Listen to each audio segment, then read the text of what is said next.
So my brother and I, we kind of grew up on Pokemon. Around here, a lot of kids did. It worked out perfectly for us, too. Every time a new gen came out, one of us would get one version, one of us would get the other.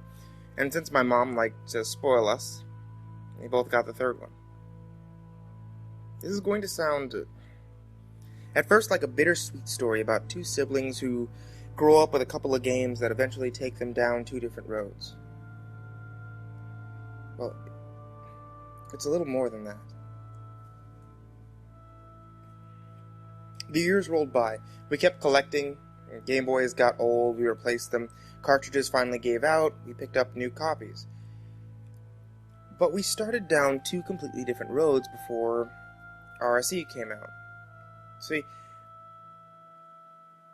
around then, my brother got a Game Shark. We had heard all the hacks and cheats you could do with them, even if we were kind of late to the party, and they sounded awfully cool. Our first guinea pig cartridge was my brother's old blue version. We just dicked around with it for a little bit. Nothing major, but whatever we did fucked the cartridge up. Just after a few code entries, it glitched out completely and became unplayable. Well, naturally, we were upset at first. My brother mourned the loss of his hours of work, and I was sympathetic. I told him, it's okay, we can replace it, I guess. Stupid shark was a waste of money. But here our paths finally differed.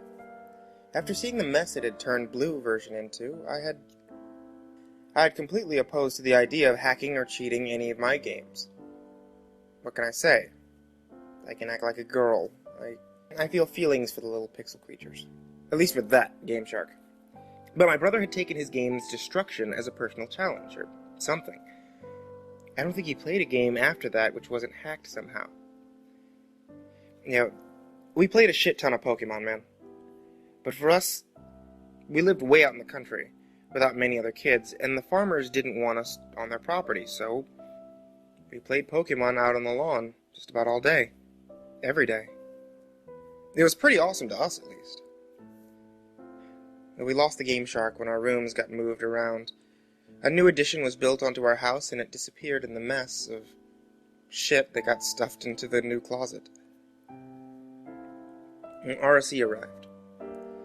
And after playing through them once, we were both in agreement that they definitely lacked in comparison to the last generation. We both tried another honest playthrough, and we managed to finish it. It left us both yearning for some good old-fashioned nostalgia. Where was our old GSC cartridges, though? It took us probably a month to dig out the boxes we'd been too lazy to open up before, but we finally found one full of a shitload of our old electronics. My old purple Game Boy Color, which still worked, his red one, which no longer could hold a battery in place.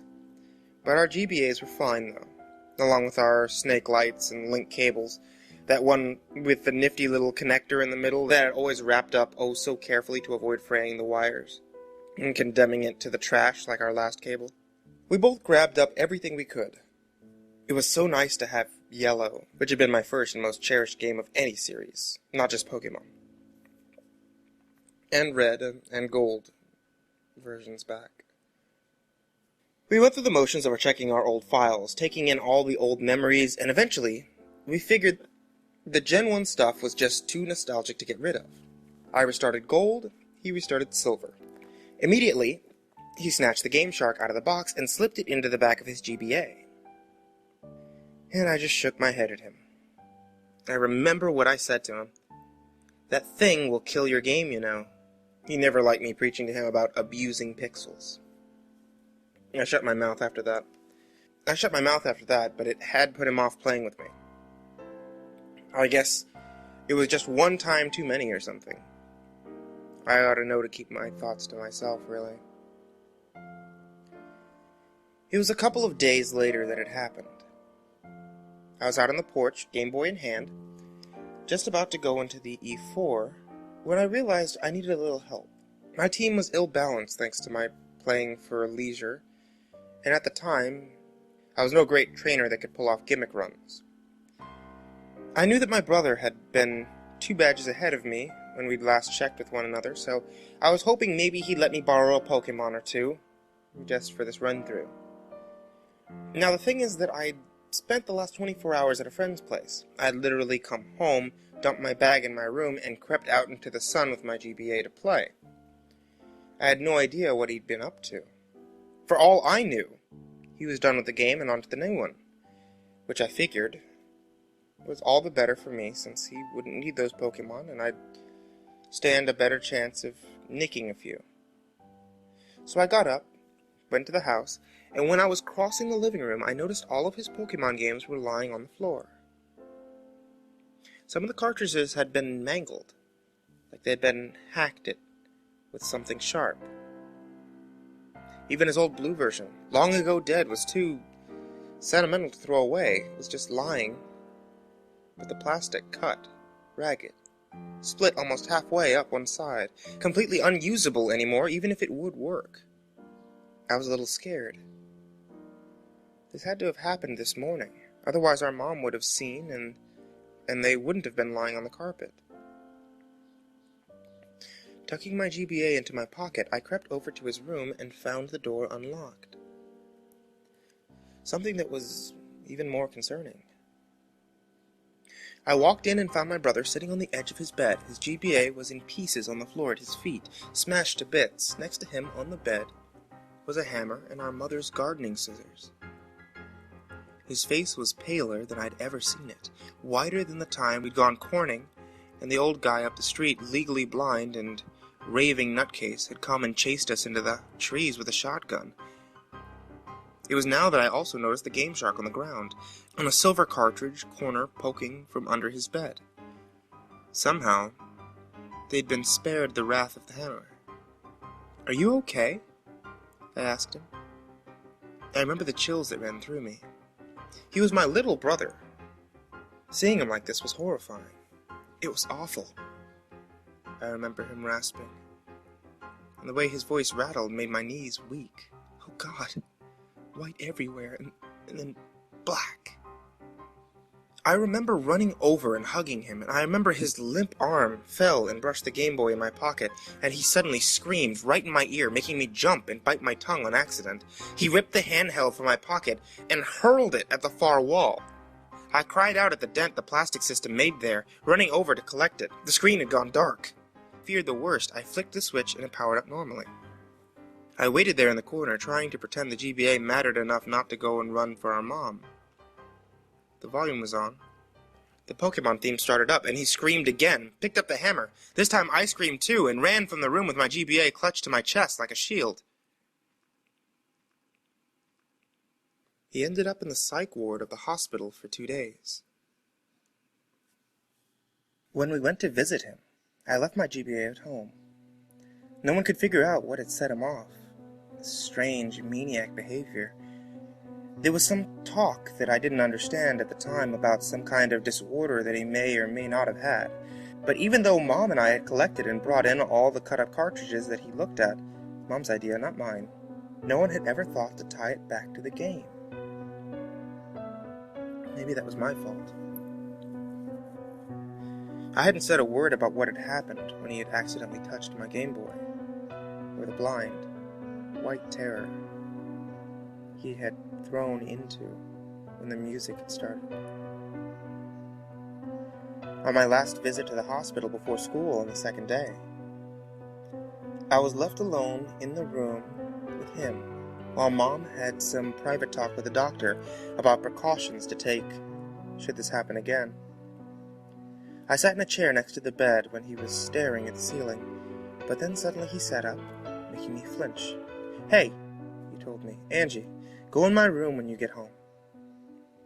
I didn't understand what he meant, and I remembered the things we hadn't packed up, brought in. The game, and the hacking tool under his bed. Get rid of them. I don't want to play with them ever again. His voice was so weary and desperate. He sounded like an old man on his deathbed. My poor, damaged little brother. How could I refuse? Promise you'll get rid of them. Okay, I promise. I was carted off to school late, and through the whole day, I only had my promise to him in my head. I didn't know it at the time, but this would be the last time that I could ever play the Big Brother role and help him out. I just had to get home and get rid of that game. But as the day went on, a sick curiosity started to go through my own head. What could possibly have happened to that game that scared him so badly? I was scared myself, but I just had to know. I had to. I got home and went right into his room, bent on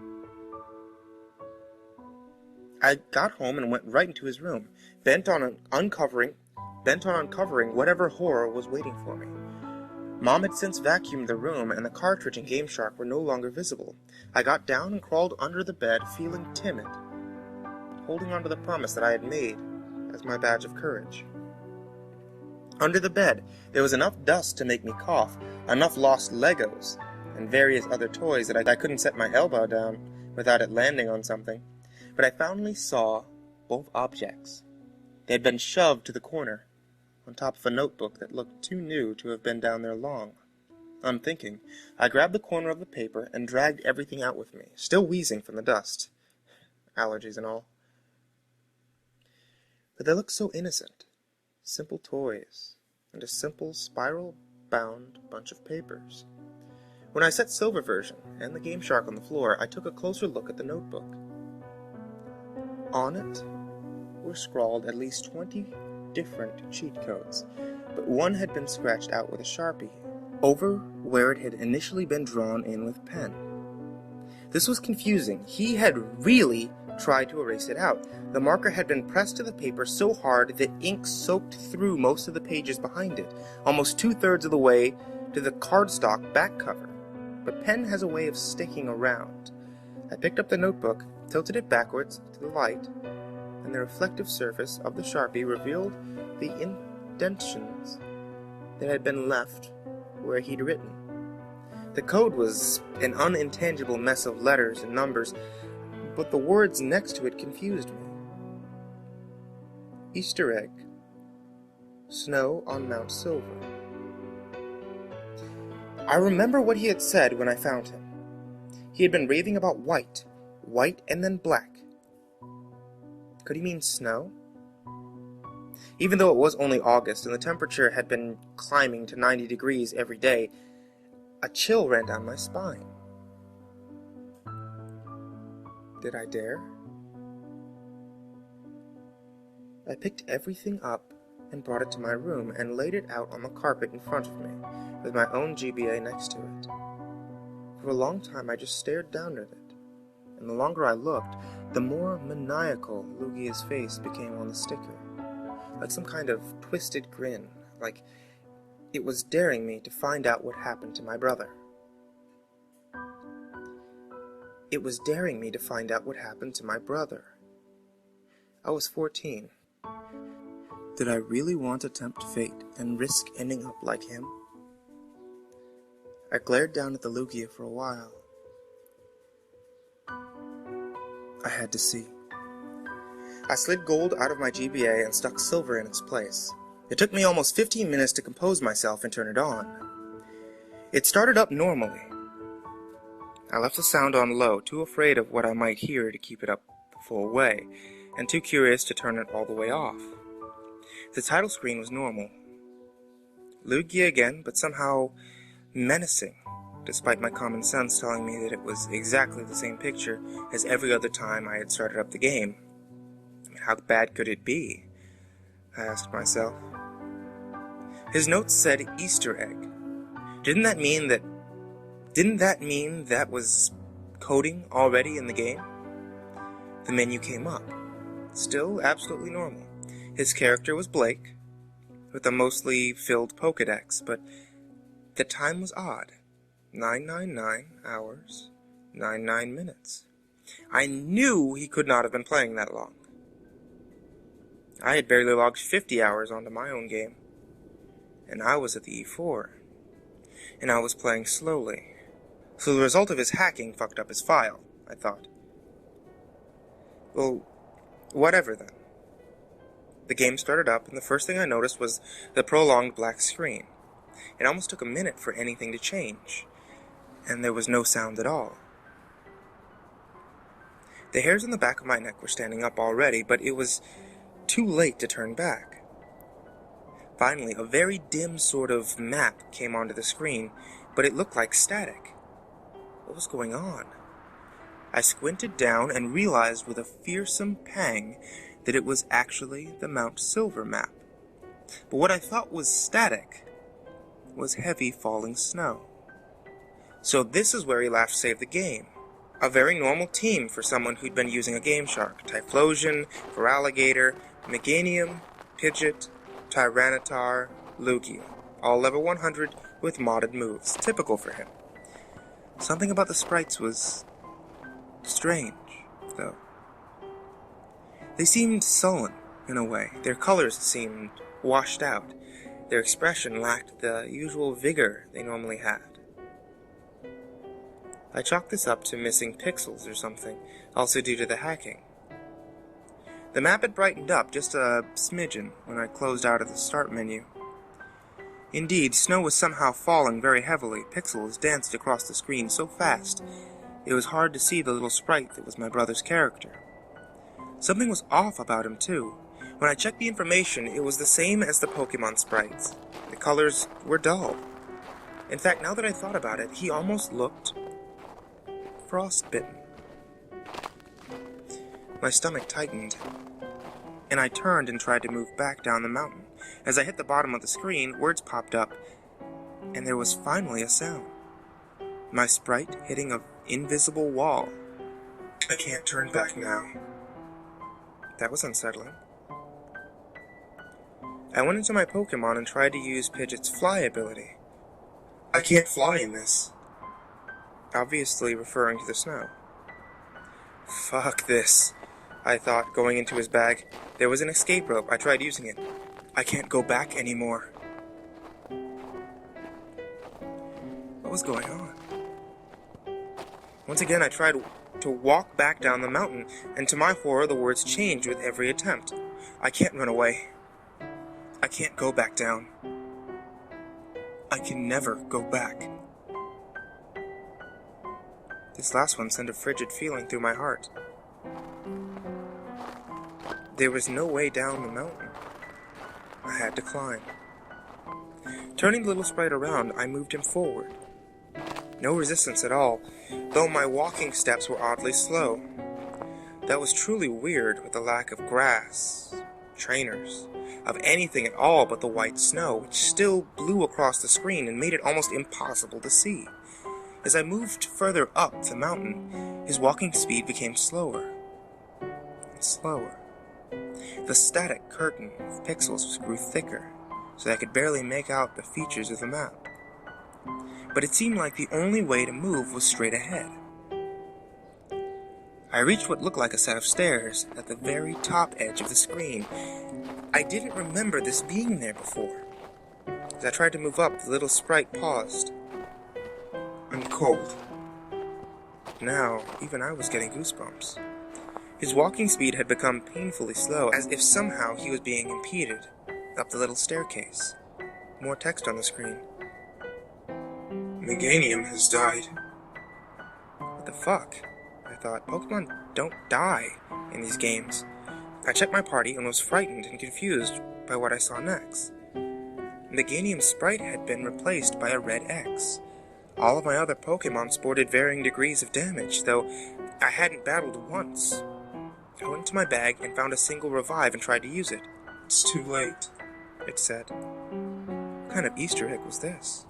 There wasn't much else I could do. Trying to turn around yielded the same message as before, so I kept moving. Pidgeot has died. I checked again. Sure enough, there was the little red X. This time, I selected it and looked at the Pokemon itself, trying to figure out what was wrong. I wish I hadn't. The sprite was mangled. Pieces of it were missing. What was left was splotched with sickish blue-green color, and its eyes were a solid black pit. I flipped down the Meganium. Same deal. A leg missing, a chunk of its neck, most of its head. save that pitch-black, dead eye. Morbid curiosity urged me onward, and the path never deviated from the straight upward road I'd traveled the entire time. Along the way, every now and then, another party Pokemon would die, and examination of its sprite would show it was in the same condition as the others, until all that was left was Typhlosion. One more staircase was up ahead. I climbed it, braced for whatever horror awaited me. I hit the summit. It was deserted. Red was nowhere to be found. The snow had stopped falling. In the very center of the map was something sticking out of the snow. It looked like a Pokeball. Okay, maybe all this creepy shit led up to some climactic final battle using whatever was in there. If I picked it up, maybe Red would come out of hiding. I walked over and examined it, and there was a burst of static noise from my game that made me jump. What appeared on the screen was a battle animation, my trainer sprite appearing, his skin tinged blue against another mangled Pokemon sprite. It was Celebi. In the center of the black hole that was its eye, a single red dot burned out like an ember. The thing looked rotted. I didn't even throw out my most deadly Typhlosion before it moved. Celebi used Perish Song. The screech came out of my GBA, and I almost dropped it as the screen went white. A part of me was relieved thinking that my final Pokemon had KO'd, and I'd be transported to a Pokemon Center. But I was wrong. My sprite reappeared in what looked like a cave. Was I now inside of a mountain? I checked my trainer card and felt sick. The sprite was just as mauled as the Pokemon had been. A leg gone, a single eye remaining. Pitch black.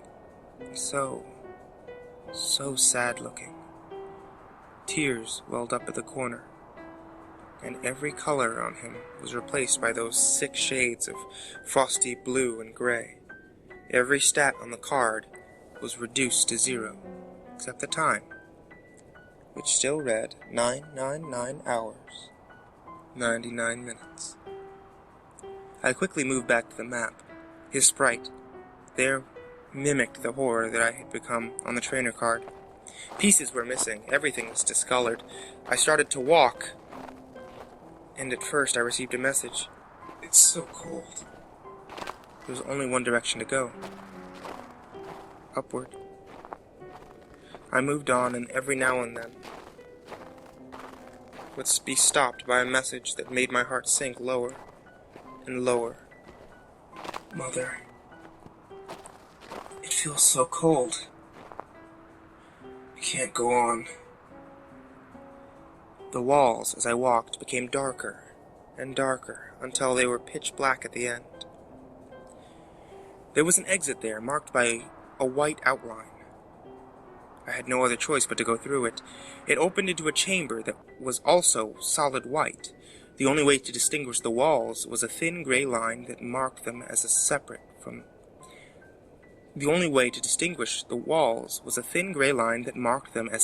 the door.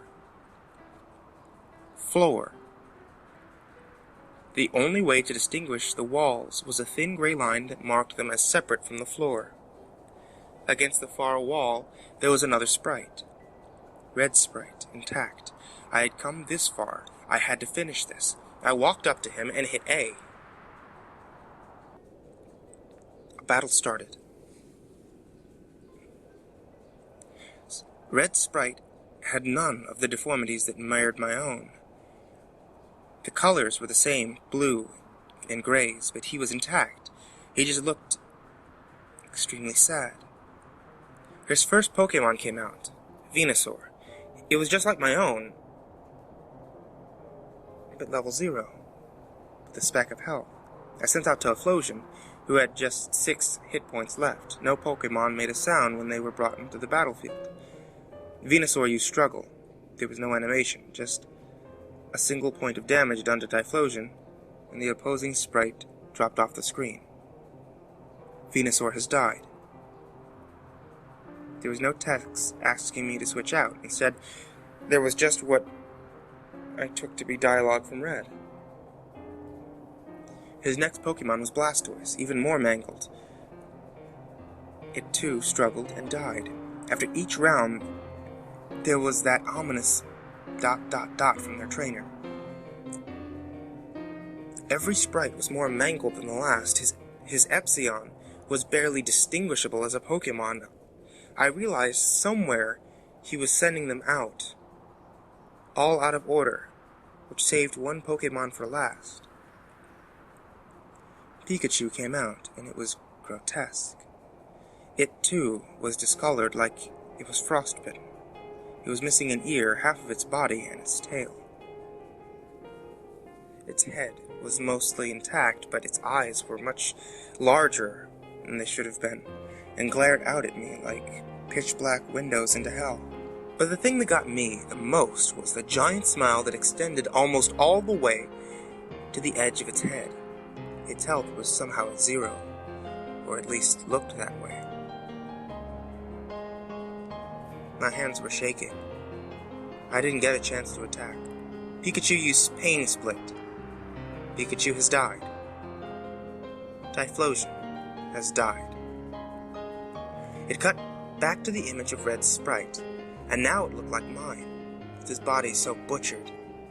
It looked like a carcass, stripped of most of its meat, except it had those soulless, deranged eyes as Pikachu. I finally understood what happened. They were dead. They were dead, and this sub-level of the mountain was like the hell they now existed in. Red finally spoke. It's over. The screen flashed black and white for a moment. Use Destiny Bond.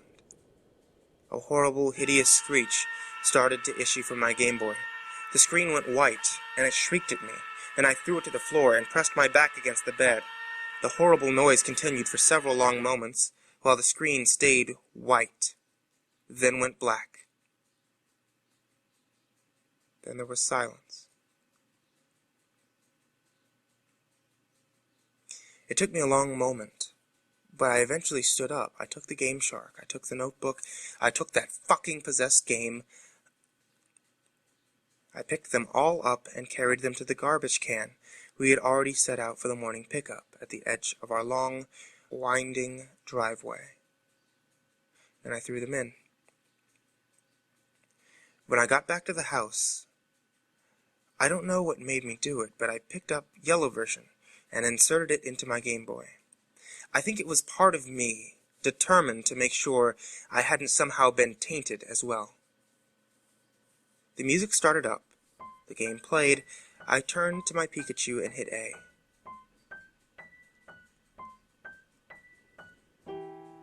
Its smiling face greeted me with an ear twitch and a big, pixelated smile. A pleasant, normal smile. I turned my game off and spent the next hour crying on the floor. My brother and I never did play Pokemon together again. He gave it up for good. I stuck to replaying my comforting unhacked games. And that winter, the snow fell thick.